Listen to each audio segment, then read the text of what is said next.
You've been holding on for far too long. Holding on to people who left, holding on to memories that hurt, holding on to an idea of yourself that no longer exists. But let me ask you, what has all that holding on given you?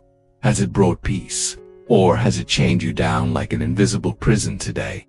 I want to tell you a truth that can change your life. True freedom doesn't come from holding on, it comes from letting go. The art of letting go is not about losing everything. It's about gaining yourself back when you let go. You don't fall, you fly. This is not just philosophy, this is survival. Because when you cling to what's gone, you're not living in the present, you're drowning in the past. So let's begin this journey step by step, moment by moment, until you understand why letting go is the most powerful decision you will ever make. Humans are wired to hold on to control, to keep what feels safe. You see, holding on feels like security, but in reality it's fear in disguise, or fear of the unknown. Fear of losing identity, fear of emptiness. You think, if I let go of this relationship, who am I without it? If I stop chasing that dream, what will I live for? If I release this anger, who will protect me? But the truth is this: you are not what you hold, you are not the pain, you are not the story you tell yourself every night. We hold on because we believe control equals safety. But here's the paradox: the more you control, the more you suffer, because life was never meant to be controlled. It was meant to be experienced. And that brings us to a question: what is the cost of holding on? Because everything in life has a price, and clinging to the past comes with the highest cost of all. What does it cost you to hold on? It costs you peace, it costs you happiness, it costs you the chance to truly live. Every time you replay that argument in your head, every time you scroll through old messages, every time you think of what could have been, you pay the price in the currency of your life. You lose the present moment, you lose energy, you lose yourself. The truth is, holding on is heavy, and the longer you carry it, the more it crushes you. Think about it. Have you ever held something in your hand for a long time? At first it feels light, but after minutes, hours, days, the same object feels like a mountain. That's what holding on does to your soul. The weight grows silently, and soon you forget what it feels like to live without it. You normalize the pain. You call it love. You call it loyalty. You call it responsibility. But let's be honest, it's fear. Fear of emptiness. Fear of starting over, fear of who you are without that weight. And here's the bitter truth: you cannot move forward while looking backward. You cannot welcome new blessings while holding on to old wounds. Imagine trying to climb a mountain with a bag full of stones. You want to reach the top, but every step feels impossible. And then someone whispers the secret: drop the stones. That's what letting go is. Not losing everything, not giving up, just dropping what was never meant to stay. But if letting go is so powerful, why is it so hard? Because our minds cling to the familiar, even when it hurts, and the only way out is to understand this truth. Letting go is not weakness, it's the ultimate strength. Letting go is strength, but why does it feel like defeat? Because you confuse letting go with losing.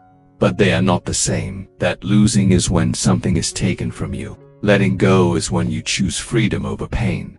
When you let go, you take back your power. You stop being a prisoner of what happened. You stop being chained to what if. You stop watering a dead tree. Because no matter how much you water, it will not grow. Here's the truth: you cannot change the past. You cannot rewrite yesterday. But you can decide how much of today you will sacrifice for something that's already gone.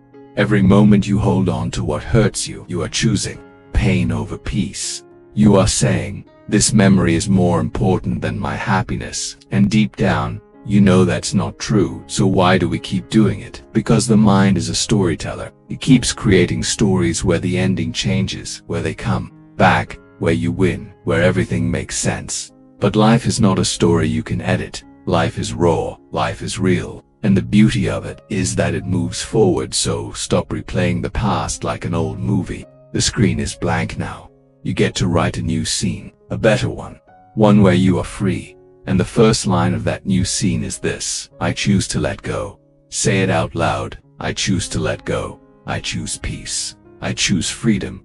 Because letting go is not the end, it's the beginning. with the beginning of a life where you are no longer a hostage to yesterday, the beginning of a life where you breathe again.